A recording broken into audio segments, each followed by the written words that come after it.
noong 2019, nasa mga 10 billion na rin siya nung panahon na yun. Kung 5 billion dumadaan sa procurement, goods and services, infrastructure, at pagpalagay na lang natin na 20% yung kickback o SOP, which is, baka magulat yung ibang nakikinig, but that's very common in government, yung ganun kalaki na SOP or kickback. 1 billion kaagad yun per year. Ganun kalaki yung pinag-uusapan natin pera. Ang snatcher nga magnanakaw para sa 1,000, 2,000 piso, minsan may nasasaksak siya, di ba?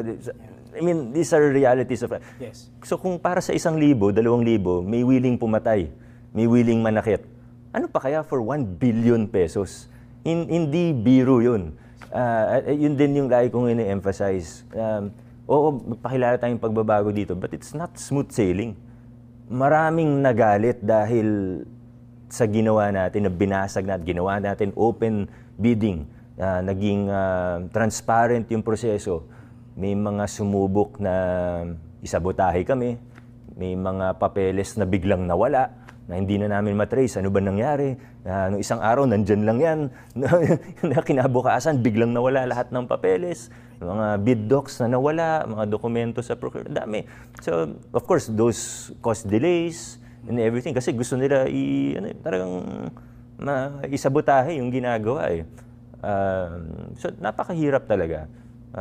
Of course, there are the political challenges na sa totoo, baka ngayon ibang pangalan yung mga lumalabas, but it's the same group of people really.